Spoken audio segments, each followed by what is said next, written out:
Welcome to my YouTube channel. दोस्तों, हमारे channel पर आपका स्वागत है।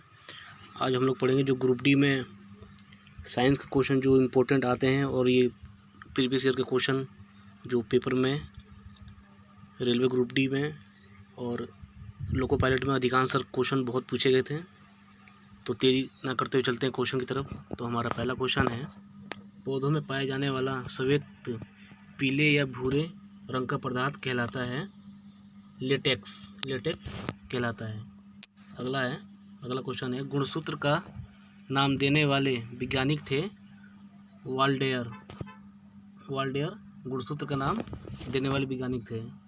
अगला क्वेश्चन है, डीएनए से आरएनए के संश्लेषण की क्रिया क्या कहलाती है? अनुलेखन कहलाती है। अगला क्वेश्चन है, मूंगफली में तेल का संग्रहण कहाँ होता है? तो ये बीजपत्रों में होता है। अगला क्वेश्चन है, रोवोल्फिया को किस नाम से जाना जाता है? तो इस पर गंधा नाम से जाना जाता है। अगला क्वेश्चन है, बर्फ पर पाए जाने वाले शैवाल कहलाते हैं क्रिप्टोफाइट्स कहलाते हैं। चलते अगले क्वेश्चन पे। अगला क्वेश्चन है कि शैवालों को साधारण भाषा में कहा जाता है काई।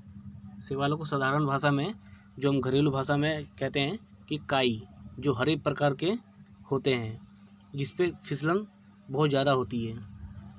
अगला क्वेश्चन है, शैवालों में भोजन संचित रहता है मंड के रूप में रहता है। अगला क्वेश्चन है कि छाया में उगने वाले पौधे कहलाते हैं सियोफाइट्स कहलाते हैं। और अगला क्वेश्चन है, बासी मक्खन के दुर्गंध का क्या कारण है? इसमें ब्यूटेरिक एसिड पाया जाता है। हमारा अगला क्वेश्चन है, सोडियम बाइकार्बोनेट का साधारण नाम क्या है? तो बेकिंग सोडा इसका साधारण नाम है सोडियम बाइकार्बोनेट का। चलते अगले क्वेश्चन पे। हमारा अगला क्वेश्चन है, तो गर्भाशय में शिशु के विकास की जानकारी के हेतु किसका प्रयोग किया जाता है? तो अल्ट्रासाउंड का। गर्भाशय में शिशु के विकास की जानकारी अल्ट्रासाउंड से पता किया जाता है। अगला क्वेश्चन है, तरल पदार्थ का घनत्व गर्म करने पर कम हो जाता है। चलते अगले क्वेश्चन पे। हमारा अगला क्वेश्चन है, ब्लीचिंग पाउडर का आणविक सूत्र Ca ब्रैकेट COI ब्रैकेट में ब्रैकेट बंद और CI इसका आणविक सूत्र है। अगला क्वेश्चन है, पोलियो किसके कारण से होता है?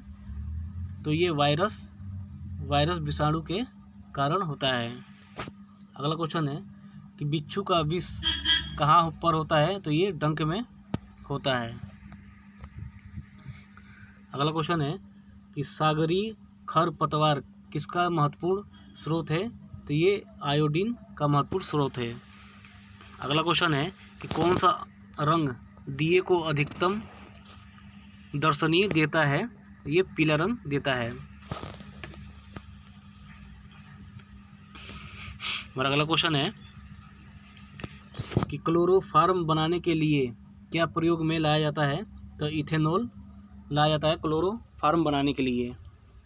हमारा अगला क्वेश्चन है, पारिस्थितिक तंत्र में नाइट्रोजन का परिसंचारण किसके द्वारा होता है? तो ये जीवाणु के द्वारा पारिस्थितिक तंत्र में नाइट्रोजन का संचारण होता है। हमारा अगला क्वेश्चन है कि जंग रोधक इस्पात स्टेनलेस स्टील, जिसको इंग्लिश में स्टेनलेस स्टील कहते हैं, के निर्माण में इस्पात का मिश्रत्वन किससे होता है?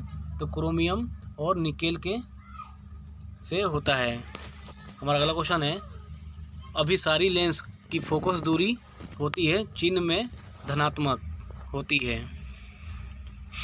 हमारा अगला क्वेश्चन है, मानव शरीर का सर्वाधिक कोलेस्ट्रॉल बनाने वाला स्थान यकृत है। अगला क्वेश्चन है कि EEG तकनीक किसकी क्रिया के अभिलेखन में प्रयुक्त होता है? तो मस्तिष्क में होता है। चलते अगले क्वेश्चन पे। अगला क्वेश्चन है, लौह अयस्क को प्रज्वलित करने के लिए मुख्य किस खनिज का प्रयोग किया जाता है? तो मैंगनीज और चूना का प्रयोग किया जाता है। हमारा अगला क्वेश्चन है, हाई अल्टीट्यूड रिसर्च लेबोरेटरी अवस्थित है गुलमर्ग में। हमारा अगला क्वेश्चन है कि कोलेरा, इसको हैजा बोलते हैं, उत्पन्न होता है जीवाणु बैक्टीरिया से होता है। अगला क्वेश्चन है, अल्फांसो क्या है? तो आम की एक किस्म है। अगला क्वेश्चन है कि डीएनए का मूल मात्रक है न्यूक्लियोटाइड्स, इसका मूल मात्रक है।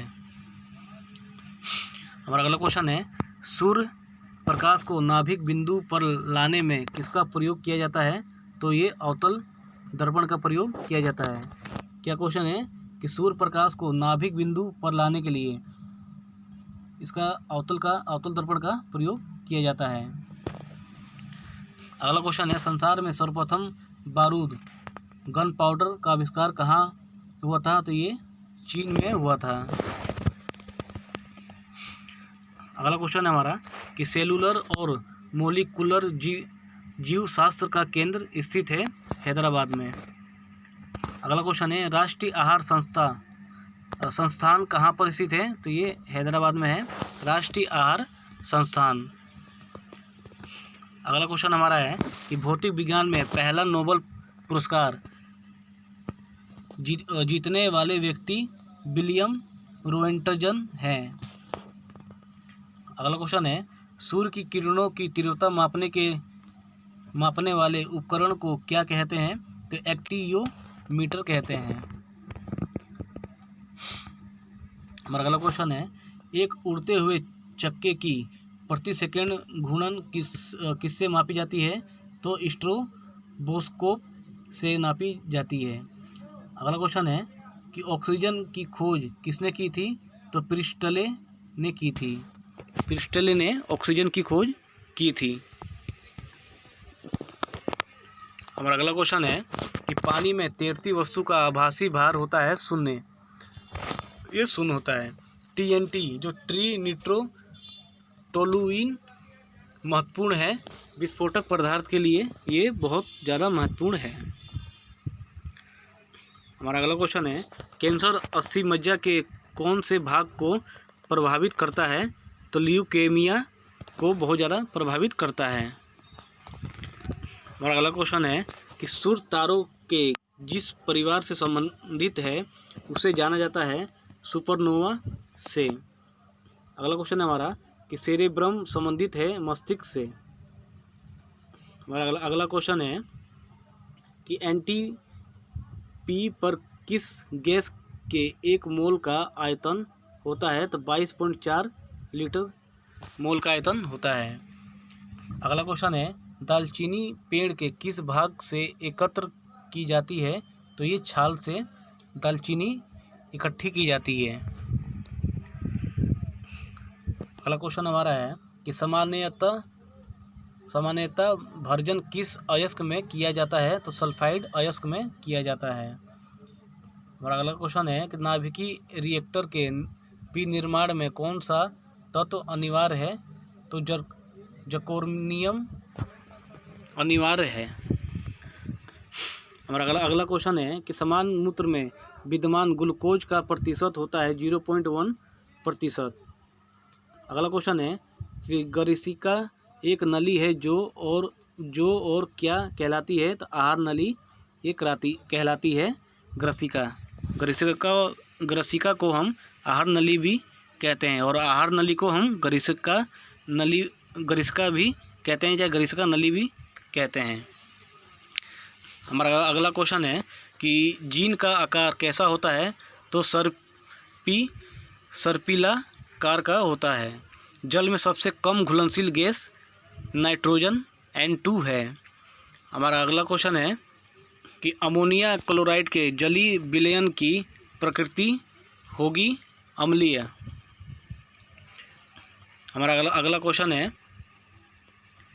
कि तापमान और दाब की समान स्थिति के अंतर्गत सभी गैसों के समान आयतन में अणुओं की समान संख्या रहती है। यह नियम कहा जाता है कि एवोगाद्रो नियम ये कहा जाता है। हमारा अगला क्वेश्चन है कि एथिल अल्कोहल का समावयवी है dimethyl ether. Doctor Hargobind Khorana को किसके लिए नोबेल पुरस्कार प्राप्त हुआ था? तो ये जेनेटिक कोड का लेख पढ़ने के लिए इन्हें नोबेल पुरस्कार प्राप्त हुआ था। तो हमारा अगला क्वेश्चन है कि नींद का अध्ययन क्या कहलाता है? तो हिप्नोलॉजी कहलाता है। हिप्नोलॉजी कहलाता है। हम नींद का अध्ययन को हिप्नोलॉजी भी कहते हैं। अगला क्वेश्चन है ऐसे दो तत्वों जिसमें इलेक्ट्रॉन की संख्या भिन्न भिन्न लेकिन जिसकी द्रव्यमान संख्या समान हो क्या कहलाती है? तो समभारिक कहलाती है। अगला क्वेश्चन है धातुएं किस प्रक्रिया द्वारा गर्म होती है? तो ये चालन के द्वारा होती है। हमारा अगला क्वेश्चन है कि लॉ ऑफ फ्लोटिंग का सिद्धांत किसने दिया? तो आर्किमिडीज ने दिया। हमारा अगला क्वेश्चन है कि रेखा गणित का पिता किसे कहा जाता है? तो यूक्लिड को कहा जाता है। अगला क्वेश्चन है बोफोर्ट मापक्रम क्या मापने के लिए प्रयुक्त होता है? तो हवा की गति को मापने के लिए प्रयुक्त होता है। हमारा अगला क्वेश्चन है कि रुधिर में ग्लूकोज की मात्रा का बढ़ना क्या कहलाता है? तो मधुमेह कहलाता है। हमारे खून में ग्लूकोज की मात्रा का बढ़ना हमें मधुमेह कहलाता है। हमारा अगला क्वेश्चन है दोस्तों की सूचनाओं का वह समूह जो एक कंप्यूटर को निर्देशित करता है क्या कहलाता है? तो ये प्रोग्राम कहलाता है। हमारा अगला क्वेश्चन है कि इंडियन इंस्टीट्यूट ऑफ साइंस स्थित है बेंगलुरु में। ये SPM का पूर्ण रूप है सस्पेंडेड पार्टिकुलेट मैटर, ये पूर्ण रूप है इसका। हमारा अगला क्वेश्चन है ऑस्टियोपोरोसिस से संबंधित अंग है हड्डी। अगला क्वेश्चन है कीमोथेरेपी का इस्तेमाल किया जाता है कैंसर के इलाज में, इसका इस्तेमाल किया जाता है। हमारा अगला क्वेश्चन है अंतर्राष्ट्रीय स्पेस विश्वविद्यालय अवस्थित है फ्रांस में। हमारा लास्ट क्वेश्चन है कि कैंसर के अध्ययन को कहा जाता है ऑन्कोलॉजी कहलाता है। इसको हम ऑन्कोलॉजी भी कह सकते हैं। 200 ग्रुप डी की एग्जाम आने वाले हैं और इसके लिए ग्रुप डी के स्पेशल हम क्लास चला रहे हैं। साइंस के क्वेश्चन जो प्रीवियस ईयर में पूछे गए थे 200, इससे बाहर जो हम करवा रहे हैं इससे बाहर आपको साइंस के क्वेश्चन एक भी बाहर से नहीं देखने को मिलेंगे, क्योंकि जो प्रीवियस ईयर में जो क्वेश्चन आए थे वही क्वेश्चन फिर से रिपीट करेंगे और ये 80% चांस है रिपीट होने के। तो आपको वीडियो कैसी लगी हमें कमेंट करके ज़रूर बताइएगा। वीडियो देखने के लिए आपका धन्यवाद।